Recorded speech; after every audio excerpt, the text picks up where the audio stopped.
What's going on, everyone? Back here with another video, and in this video we're going to be taking a look at another EcoFlow product. And in this case I have the EcoFlow DELTA 2 Max portable power station.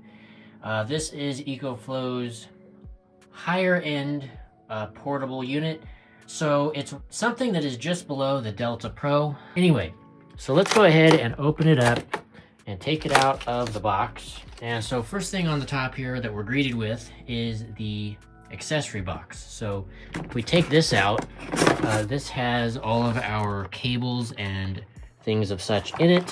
So if I go here, open it up, you got a little tab. And so yeah, down in here we have several cables. So the first one is a 12 volt car charger. So if you want to charge this unit in your car via the cigarette lighter or cigarette port, you can easily do that. Then we have the AC wall plug, so you can plug it up and charge it via your house's wall outlet. So lastly, down in here we have a 5521 barrel jack plug. So then right there beneath all of that and all of the styrofoam is the actual unit itself. So let's go ahead and get it out of the box and take a better look at it. Okay, so here is the unit itself. It's fairly small actually, and it does have this bit of a little indentation on the top side, so you can pair or stack the extra batteries that you can purchase with this. You can actually expand this up to 2 extra external batteries for a total of 6,000 watt hours or 6.1 kilowatt hours of total capacity. So that's pretty cool. But to give a quick rundown and or look at the unit itself, so on this side, we don't have anything other than the logo, as well as a couple of cooling fans. On the opposite side, you have 2 more cooling fans.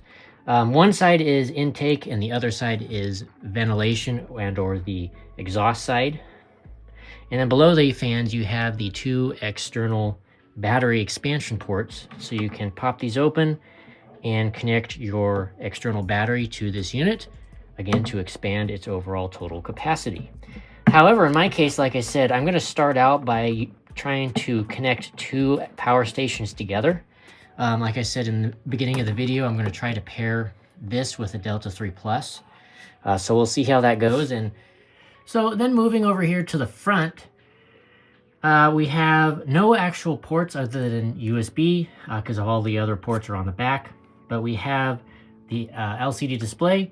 We have 4 USB type A ports, 2 are standard, 2 are fast charge, and then we have 2 or dual USB-C 100 watt power delivery ports, which is great. So you can theoretically charge 2 laptops that draw 100 watts for their USB charging simultaneously at the same time using this unit, which is great.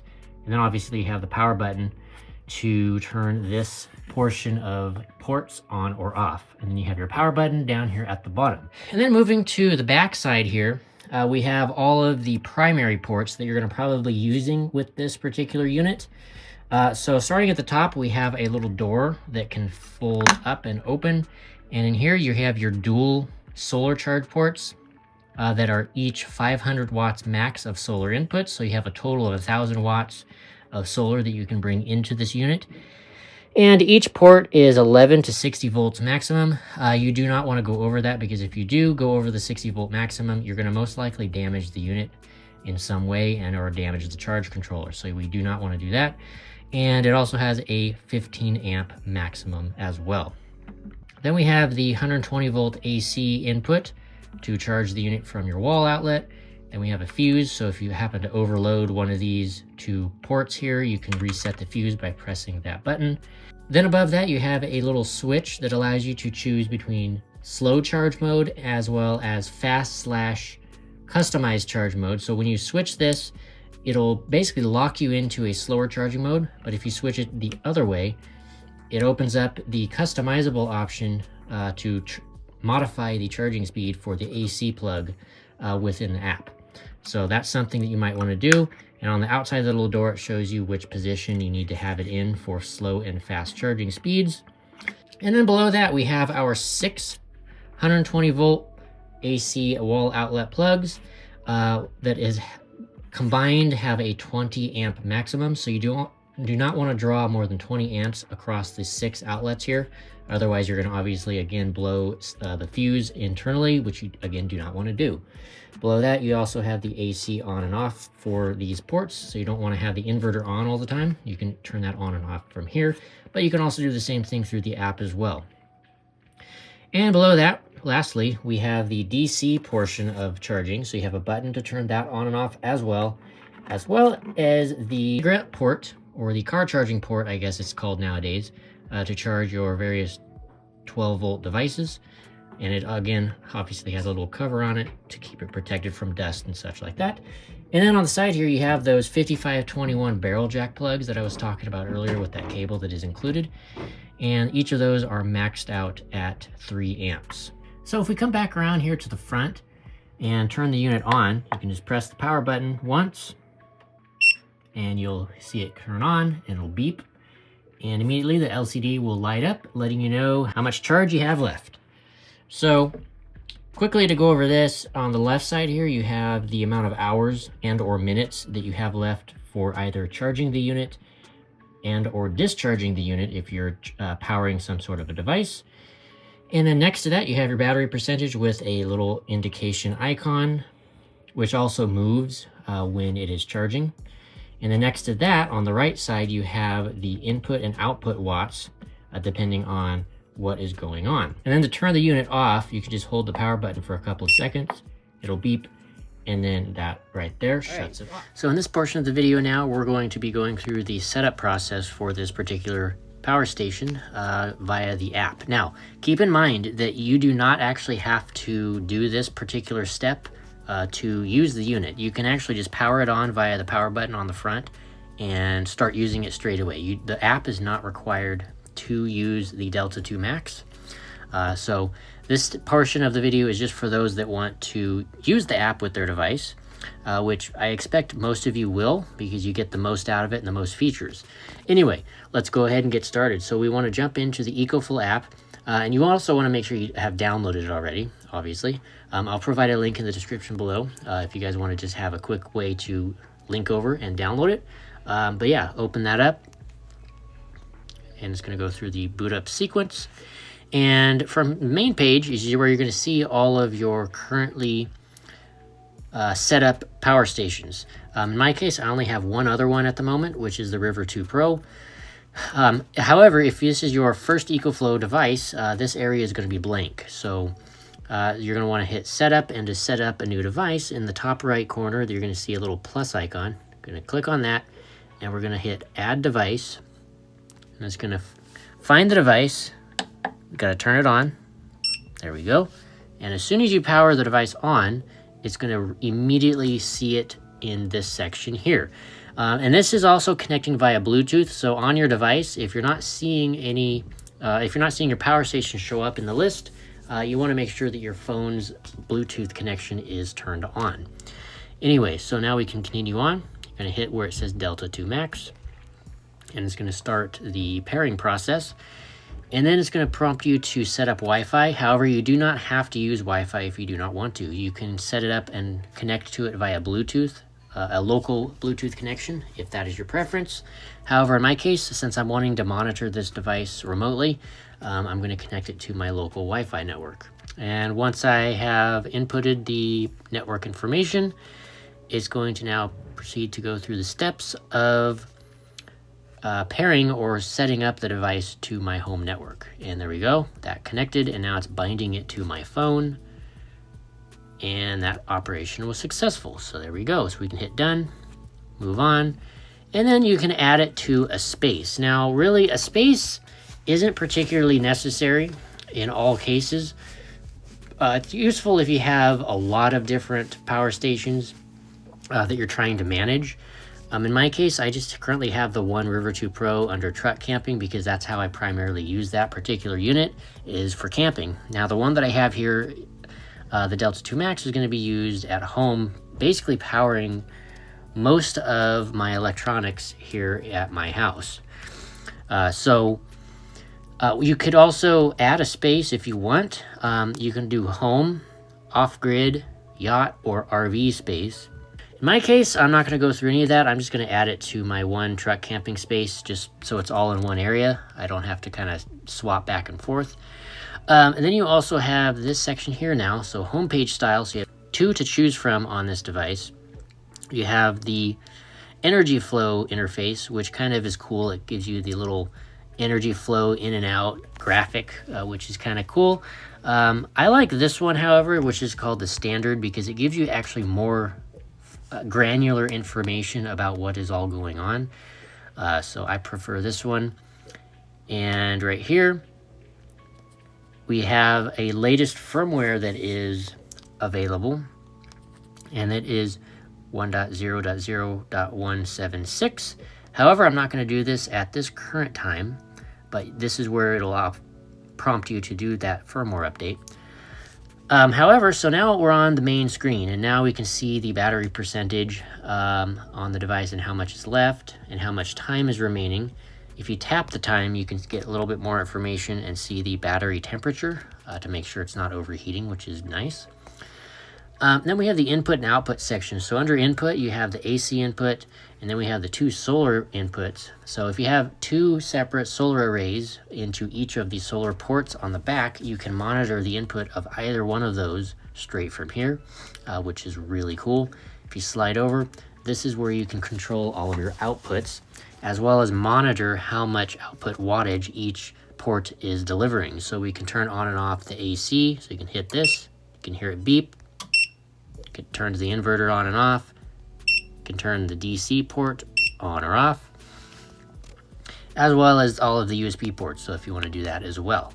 Pretty handy. And then if we go up into the settings icon here, this is where you get a lot more control over the power station. So you can rename it, change the space, device sharing, so if you want to share the device to someone else, you can do that from here. Now, if you're someone like me that actually doesn't like to have the beep turned on and have it beep every time it does something, you can easily turn that off using this little switch, which is handy. And then I'm not going to go into heavy detail all of this because there's a lot to go over, and this could be actually a separate video doing a full app review, which I may do later. But yeah, you can do things like charging speed, car input, generator, X boost. Real quick to touch on this X boost and the fact that it's turned on by default. Now, a lot of people actually don't like the X boost mode because what it does is it drops the voltage to increase the amperage. So if you have a device that is using more wattage than what the inverter is able to output, the X boost mode will start to drop voltage to be able to continue to supply the adequate amount of amperage to the device. Now, in some cases that can be useful, such as resistive heaters, heat guns, things like that. But anything with a sensitive electronic, such as a computer or something like that, that can actually be dangerous and can cause damage to your computer and or electronic device once the voltage starts to drop below the adequate amount. However, the reason I like to have this turned on is because it is great for surge loads. So say, for example, you have a power tool or a refrigerator or something like that that has a fairly large surge when it turns on initially, but then it settles down to a much more normal wattage once it's running. This mode allows that to happen. So if it's off and you have a device that surges more than what the inverter is capable of doing on its own, it'll actually send the device or the power station over into overload mode, which you don't really want to have happen. So ideally, if you're going to be using this at home and with a lot of higher powered or power draw devices or tools, you're going to want to probably have this turned on. Just be aware though of that drop in voltage if you go over the 24 watt of initial output of the inverter itself. Anyway, and then we have all the rest of the various features here. Again, I may go over that in a different video. But anyway, that is it for this particular setup of the Delta 2 Max. The next portion of this video is going to be showing the device setup and actually outputting to some devices, as well as inputting from my current solar array. So let's take a look at that. All right. So this is the section of the video where I'm going to be kind of showing you guys the current setup that I have for the Delta 2 Max unit. I currently have it paired with a secondary unit on top, which is the Delta 3 Plus. And basically what is happening here is this top unit is supplying power to the bottom unit to extend or increase the overall total capacity. I opted to go this route instead of the extra battery setup that you can get because I wanted to start with this to allow for basically more overall capacity in terms of inverter output, as well as the ability to add more extra batteries than what you're able to initially. But I'll get to that in just a second. Anyway, so the Delta 2 Max is the one that's on the bottom here. And it is the one that is basically plugged into pretty much my entire house, or basically all of my most used devices and or appliances. So if we go around here to the back of the unit, this is obviously not a 100% permanent solution because it's pretty messy right now. This is just more of a situation where I kind of just want to test it and see how things are going to be working out. Because ideally I'm going to kind of clean up all these wires eventually and get them out of the way so it's a little bit more just nice to look at, not so ridiculous. But anyway, if we go take a look on the back of the unit here, I basically have a few extension cords running to them, or to the back of this unit, that are going to my various devices and or appliances. So I have this one. This extension cord here is actually powering my entire office. With my computers, monitors, servers, all that is able to go through this. The secondary plug is for my bedroom, which basically only has a light, my TV, and a couple other things on it, like a couple of game consoles and stuff. So that's what that one does. And then this far one here that is a pretty large wire. It's a thicker gauge going over here to these two plugs. Again, this is not ideal. You don't really want to do it through this kind of a splitter adapter. But this green one is the coffee maker and the microwave, and the orange one is the toaster oven and the induction cooktop. Again, I am careful to obviously not have more than one of those appliances on at a given time, because that will obviously cause some severe issues here. So only one of those is on at a time. But yeah, so again, the Delta 2 Max unit is the one that is supplying the power for all of these appliances and or devices. Secondly, so I said earlier that the Delta 3 Plus unit up on top here is the thing that is supplying additional power to the Delta 2 Max. And the way I have that set up is during the day, I have the Delta 3 Plus inverter to be scheduled to turn on in the morning and turn off in the evening. So during the day, the Delta 2 Max is charged via its own AC cord, which is plugged into the front of the Delta 3 Plus. And if I turn this on, you can see the output is going through the AC plug and is supplying roughly about 400 or so watts to the Delta 2 Plus, or Delta 2 Max, unit below, which is charging that. And it is also pass-through power for any of the loads that are currently on it as well, which is pretty cool. So that's how that's working. And then in the evening, because the inverter on the Delta 3 Plus is not very efficient, and I believe it uses roughly 40 watts per hour, so roughly 40 watt hours. So that's not really great. So in the evening, you really want to turn the inverter off, so I have a scheduled task to do that. So by doing that, in the evening, the inverter will turn off, but then the DC port here on the back will turn on automatically, which then this port will supply a consistent 100 watts of power down here into the back of the Delta 2 Max. And I have that going into one of the solar input ports there, as you can see.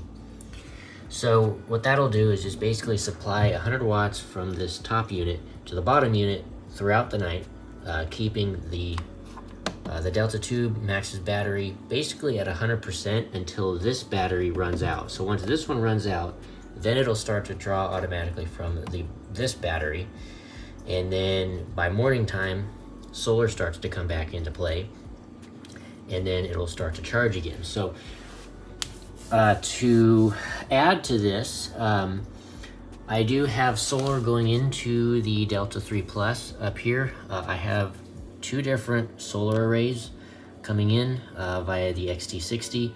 And those are these really long wires here. Again, not very clean, but it's working for the moment. And then I have it going through the wall, like right there, to the outside. And basically right now, I have a theoretical maximum of 800 watts of input or output from the panels. I have 4 panels that are 200 watts each. And right now, if we move over here again to the display, turn it on, you can see the input from the solar is currently around 570 watts. As the day progresses, because right now we're only around 11 a.m., once we get to around noon to 1 o'clock in the afternoon, this number will actually go over 600, which is pretty good. So yeah, so theoretically on a daily basis, I get roughly 600 watts coming in via solar, and then the 400 watts going out to the Delta 2 Max. And then once the Delta 2 Max's battery is fully charged, this number for the AC output will actually drop, and it'll go into pass-through mode effectively. So it'll just pass through the loads coming in or out of the main unit. So this number here will drop significantly, which is pretty cool. So to give a quick look at how I have the automation set up on this, we'll go out and actually take a look at the solar panel setup outside in just a second. If we go over here to my phone and go to the EcoFlow app, you can see right here we have both of the units connected, and so the Delta 2 Max is on the left, the 3 Plus is on the on the right. So if we go into the Delta 2 Max, you can see kind of the metrics here. So it is currently charging and has about an hour and a half left, with an input coming in around 500 watts and an output of 105. And the reason it says 500 here on the input is because it's, like I said, passing through that extra 100 to those outputs that I currently have. And you can see there. So that is how that's set up. I don't really have anything special going on with the Delta 2 Max other than over here I have the AC charging speed limited to 400 watts. That is just to not overpower the inverter on the Delta 3 Plus.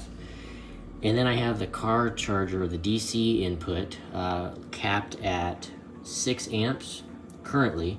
I could have it topped up to the full 8 amps, which is roughly 100 watts, but right here at the 6 amps, it's basically, it'll provide roughly about 70 watts continuous, which for me, in the idle consumption that I have for my loads at night, the 6 amps and 70 watts is actually ideal during the nighttime.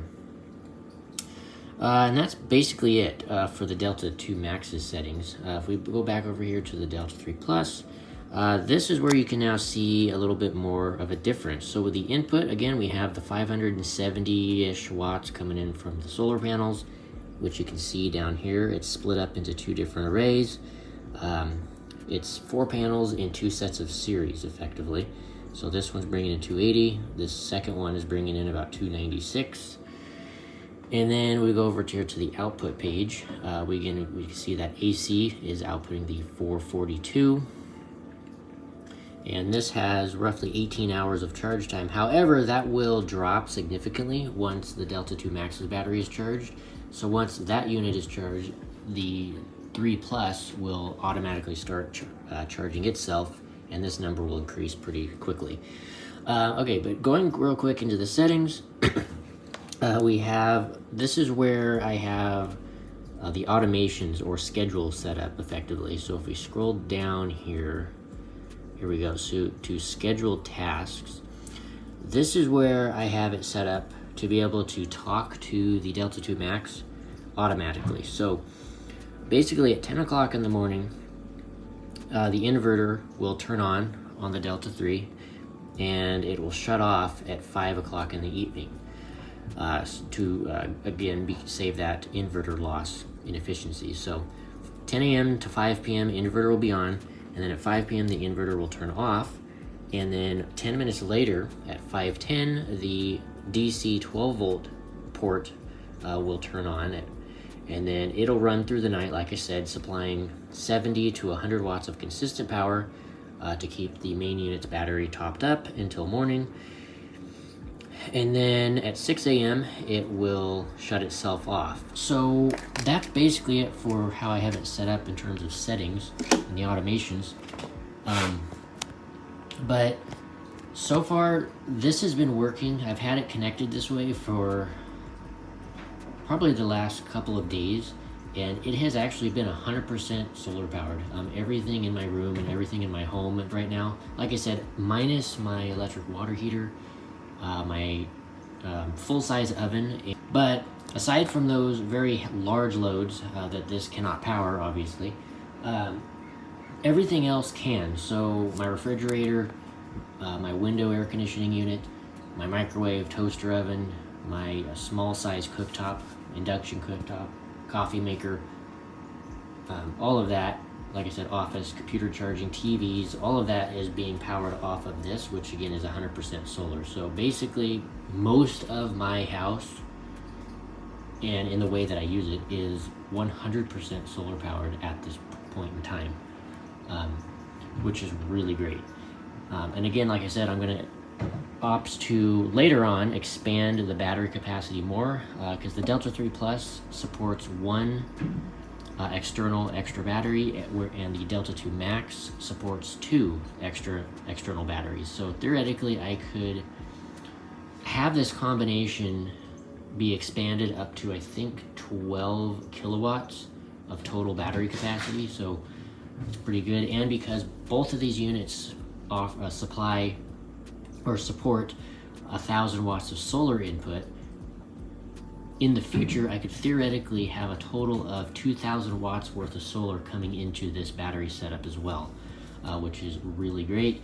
And then with the two inverters combined, I have basically over 4,000 watts that I could continuously draw, because the Delta 3 Plus's inverter is 1,800 watts, and then the Delta 2 Max is 2,400 watts.